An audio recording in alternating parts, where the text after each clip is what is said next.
Dream 11 पर आया बड़ा फैसला। 11 सितंबर को मामला लिस्ट नहीं हुआ। अब अगली सुनवाई सुप्रीम कोर्ट में होगी। जैसा कि आप लोगों को पता है कि कर्नाटक हाई कोर्ट में A23 गेम के द्वारा जो याचिका दर्ज करवाया गया था उसकी सुनवाई 8 सितंबर को होने वाला था। लेकिन मामला यह हुआ कि जो बघेरा कैरम है वो अपनी याचिका दिल्ली के हाई कोर्ट में याचिका दर्ज करवा दिए, वही बूम 11 जो कि अपना याचिका MP के हाई कोर्ट में याचिका दर्ज करवा दिए। तो अलग अलग हाई कोर्ट में इन पे सुनवाई होती तो डिसीजन अलग हो सकता था और ऐसे में सरकार को भी लड़ना काफी मुश्किल रहता। तो सरकार का फाइनली डिसीजन सुप्रीम कोर्ट को दिया गया कि जितने भी हाई कोर्ट में मामला है उसको उठाकर सीधा सुप्रीम कोर्ट में लेकर आया जाए और सुप्रीम कोर्ट में ही फाइनली इसका डिसीजन निकलने वाला है। तो जो 8 सितंबर को कर्नाटक हाई कोर्ट में जो अगली सुनवाई 8 सितंबर को इस मामले पे होने वाली थी उसको स्थगित करके इन्होंने सुप्रीम कोर्ट से आदेश मांगा कि क्या सही में इस मामले को सुप्रीम कोर्ट में भेजनी चाहिए। तो सुप्रीम कोर्ट ने आदेश दे दिया। अब अगली सुनवाई सुप्रीम कोर्ट में ही होगी, लेकिन इसके लिए एक डेट मुकर्रर होगा। फिलहाल इन सारे हाई कोर्ट ने एक डेट मांगा था 11 तारीख का। फिलहाल 11 सितंबर को मामला लिस्ट नहीं किया गया, लेकिन डेट जो है वो सुप्रीम कोर्ट ही तय करेगा और सुनवाई भी अब सुप्रीम कोर्ट में ही होगी। मुझे जहां तक लग रहा है कि अगले हफ्ते तक इनकी सुनवाई होगी और ये फेवर जो है वो फैंटेसी की तरफ आ सकता है, क्योंकि अगर हाई कोर्ट भी इन पे सुनवाई करने वाला था और सुप्रीम कोर्ट भी इस मसले को इस मामले को ले लिया है तो कहीं ना कहीं डिसीजन फैंटेसी के फेवर में आ सकता है, क्योंकि पहले भी सुप्रीम कोर्ट में इस तरह के मामले गए हैं और सुप्रीम कोर्ट से इनको लीगलिटी मिल चुका है। फिलहाल देखते हैं। वैसे जितनी भी बड़ी फैंटेसी एप्लीकेशन है, चाहे वो ड्रीम 11 हो, विजन 11 हो, माई सर्कल 11 हो, इस तरह की फैंटेसी एप्लीकेशन अगर अपना याचिका दर्ज करवाते तो कहीं ना कहीं लगता था कि आ सकता था। लेकिन इन सारे बड़ी फैंटेसी एप्लीकेशन को इस बिल पे चैलेंज नहीं करने का मतलब है कि अंदरूनी कुछ बड़ा मामला है, क्योंकि जो खबर निकल कर आ रही है कि 40% जो कि GST के रूप में गवर्नमेंट का डिमांड है, ऑलरेडी पहले 28% डिपॉजिट अमाउंट पे ले रहा था, इसको बस 40% बढ़ाने का मामला है। तो अगर 40% GST लगता है, 30% TDS लगता है, तो टोटल 70% गवर्नमेंट ही लेंगे। तो ये फैंटेसी एप्लीकेशन के लिए उतना कुछ खास बचेगा नहीं।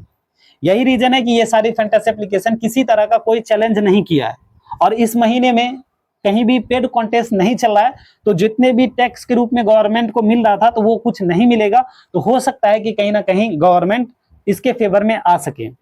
वैसे देखते हैं आगे का मामला क्या होता है। फिलहाल सरकार ने अभी इस पे किसी तरह का कानून नहीं बनाया है, क्योंकि फैंटेसी एप्लीकेशन अभी भी चल रहा है, भले वो पेड कॉन्टेस्ट नहीं चला है। जो भी मनी कॉन्टेस्ट था, मनी कॉन्टेस्ट अभी नहीं चल रहा है। जो फ्री कॉन्टेस्ट है जहां पे फैंटेसी एप्लीकेशन अपनी तरफ से प्राइजें बांट रही है, लोग खेल रहे हैं, टीम बना रहे हैं, तो वो सारी चीजें चल रही है। तो इस पे अभी किसी तरह का कानून नहीं बना है कि क्या इसको पूरी तरह से बंद ही करनी चाहिए या फिर इसमें कुछ ना कुछ सुधार करके लानी चाहिए। वैसे सुधार होने की पूरी संभावना है, क्योंकि हाई कोर्ट और सुप्रीम कोर्ट सभी ने इस याचिका को एक्सेप्ट कर लिया है, तो इस पे बहस चलेगी। वैसे मनी कॉन्टेस्ट की शुरुआत की मांग की है, हाई कोर्ट ने भी मांग की है कि ये जो मनी कॉन्टेस्ट जो लीगल तरीके से चल रहा था, जिसपे स्टेट गवर्नमेंट को काफी बेनिफिट मिल रही थी, तो इस चीज को वापिस लाया जाए। जो सही तरीके, जो स्किल बेस्ड गेम है, गेम दो तरह के हैं, एक स्किल बेस्ड गेम है और दूसरा चांस ऑफ गेम है। तो चांस ऑफ गेम को बंद की जाए और स्किल बेस्ड गेम है उसको दोबारा वापस लाया जाए, क्योंकि इससे स्टेट गवर्नमेंट को भी फायदा है और लोगों को उतना ज्यादा लॉस भी नहीं लगता है। क्योंकि ड्रीम 11 ने अपना याचिका बताए भी थे कि 95% लोग ऐसे हैं जो 10,000 के ऊपर लॉस नहीं किए हैं। तो कहीं ना कहीं लग रहा है कि जब 95% लोगों का लॉस ही नहीं होता, क्योंकि आपको भी पता है कि जब आप ग्रैंड लीग खेलते हो तो वहां पे आपको विनिंग चांस जो है वो 60 से 70% रहता है, यानी कि एंट्री फीस वापस होने की संभावना ज्यादा रहती है। वैसे मामला कुछ भी हो सकता है। फिलहाल ऐसा भी हो सकता है कि जितने भी स्मॉल लीग के कॉन्टेस्ट थे जहां पे बड़ा एंट्री वाला अमाउंट था, उन सारे कॉन्टेस्ट को बंद करके ओनली ऑल ग्रैंड लीग ही खिलाया जाए, जहां पे लोग अपना स्किल एक छोटे अमाउंट पे करके चेक कर सके। जैसा कि अभी फ्री कॉन्टेस्ट चल रहा है तो लोग एंट्री चार्ज नहीं दे रहे, फिर भी अपना स्किल चेक कर रहे हैं। वहां पे रैंक 1 से 500, यहाँ तक कि इंडिया का मैच होता है तो 550 रैंक तक जो है वो 10,000 तक के अमाउंट उनको दिया जाता है। जबकि टॉप 1 से 50 रैंक तक वाले को 1 लाख तक का प्राइज दिया जा रहा है। तो प्राइज जो कि अभी भी बड़े बड़े चल रहे हैं। तो फिलहाल देखते हैं, ये याचिका जो है वो ऑनलाइन स्किल गेम को चालू कराने के लिए है।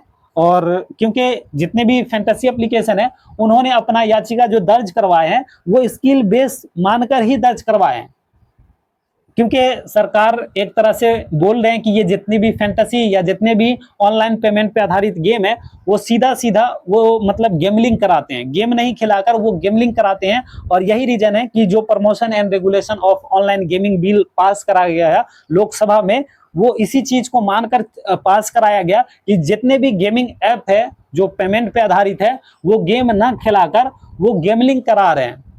और यही रीजन है कि देखते हैं अगली सुनवाई क्या होती है। वैसे पहले भी मामला ड्रीम 11 लड़ चुके हैं सुप्रीम कोर्ट में और उनसे इनको मान्यता भी मिली थी और गवर्नमेंट से ये अप्रूवल भी था, इनको ये सेटिस्फाइड था। और देखते हैं अगले मामले, तब तक के लिए आप चैनल सब्सक्राइब कर लें और साथ में वीडियो को लाइक कमेंट कर देना। टेलीग्राम जरूर ज्वाइन करना, क्योंकि जो फ्री अभी जो कॉन्टेस्ट चल रहा है तो वो फ्री कॉन्टेस्ट का ग्रैंड लीग की फ्री में टीम देता हूं जिससे आप अच्छी खासी रैंक ला सकते हैं। तो डिस्क्रिप्शन और फर्स्ट कमेंट में मेरा टेलीग्राम का लिंक है, टेलीग्राम जरूर ज्वाइन करना। तब